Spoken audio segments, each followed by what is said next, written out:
الحمد لله إن الحمد لله نحمده ونستعينه ونعوذ بالله من شرور أنفسنا ومن سيئات أعمالنا من يهده الله فلا مضل له ومن يضلل فلا هادي له وأشهد أن لا إله إلا الله وحده لا شريك له وأشهد أن محمدا عبده ورسوله اللهم صل على محمد وعلى آل محمد كما صليت على إبراهيم وعلى آل إبراهيم إنك حميد مجيد اللهم بارك على محمد وعلى آل محمد كما باركت على إبراهيم وعلى آل إبراهيم إنك حميد مجيد أما بعد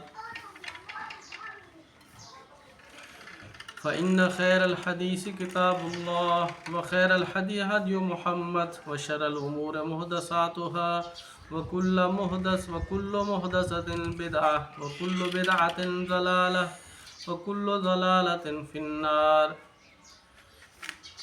اما بعد ہر قسم کی تعریف اللہ رب العالمین کے لیے اور بے شمار صلاۃ اور سلام اللہ کی ان تمام انبیاء پر جنہوں نے ہم تک دین حق پہنچایا۔ کیا اسلام میں انفرادیت ہے یا اجتماعیت ہے؟ تو اس کا جواب یہ ہے کہ اسلام میں اجتماعیت ہے۔ اسلام افراد کی اصلاح کر کے انہیں ایک جھنڈے تلے جمع کرتا ہے اور ایک رہنما کی رہنمائی میں زندگی گزارنے اور اسلام پر عمل کرنے کی ہدایت کرتا ہے۔ آغاز انسانیت ہی سے انبیاؤں کو انسانیت کے رہنما بنا کر بھیجا گیا۔ ہر نبی اور رسول نے لوگوں کو اسلام کی دعوت دی اور ان کی رہنمائی کی۔ جن لوگوں نے نبی جو ان کے زمانے کا تھا اس کا ساتھ دیا اور اس کی اطاعت اور اتباع کی، وہ کامیاب ہو گئے، اور جنہوں نے اپنے رہنما سے الگ راہ اختیار کی وہ یا تو کافر ٹھہرے یا مشرک ٹھہرے یا پھر منافق۔ ہر نبی یا رسول نے ایمان والوں کی جماعت تیار کرنے کی کوشش کی۔ بعض جماعت بنانے میں کامیاب ہوئے اور بعض نے تنہا ساری زندگی گزار دی۔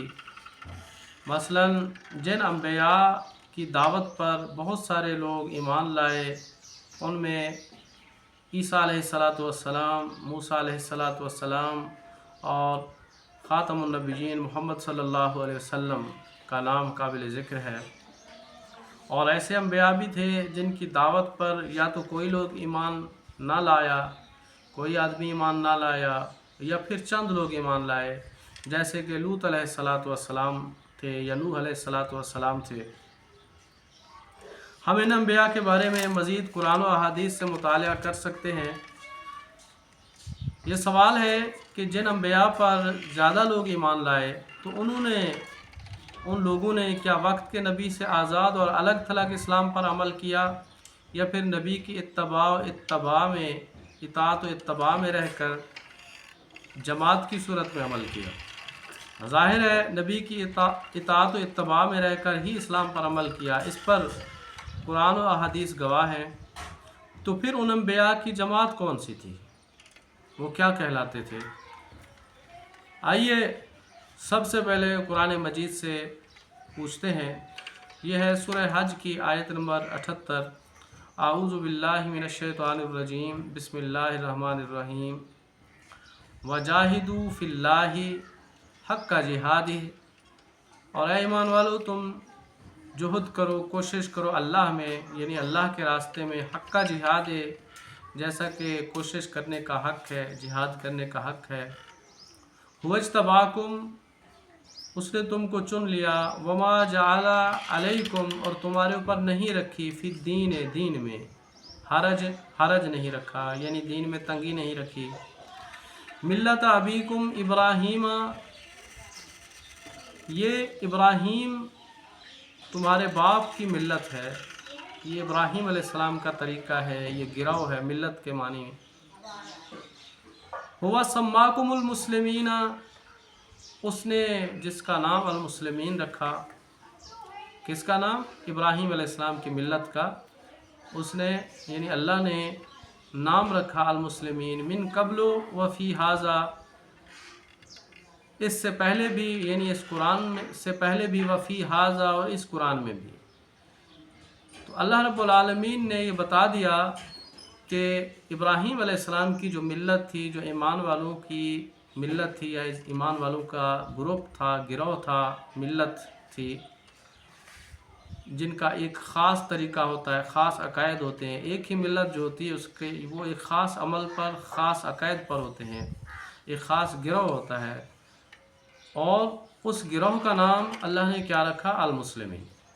تو اس آیت سے یہ معلوم ہوا کہ انبیاء جو پہلے انبیاء گزرے اور محمد صلی اللہ علیہ وسلم تک، تو ان انبیاء کا نام یعنی قرآن مجید میں بھی ان انبیاء کا نام اللہ نے مسلمین رکھا، المسلمین، اور اس سے پہلے بھی۔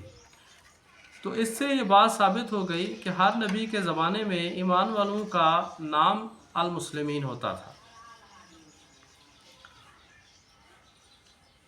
بس یہ ہے کہ ایمان والوں کی جماعت، کیونکہ لفظ المسلمین جو ہے یہ آیا ہے جمع، یہ جمع کا صیغہ ہے، اور یہ مذکر اور مؤنث دونوں کے لیے استعمال ہوتا ہے، اور اس میں معرفہ ہے، اس لیے یہ اپنے اندر جماعت کا مفہوم رکھتا ہے۔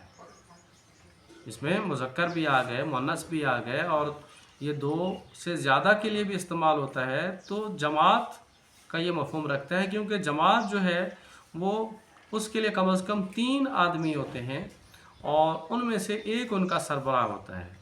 تو اس سے یہ ثابت ہوا کہ المسلمین کے جو گروہ تھے، جو انبیاء کے ساتھی تھے، صحابہ تھے، تو جب ان کی جماعت ہوتی تھی تو ان کا نام اللہ نے المسلمین رکھا تھا، اور نبی علیہ الصلاۃ والسلام کی جماعت کا بھی اللہ نے نام المسلمین رکھا۔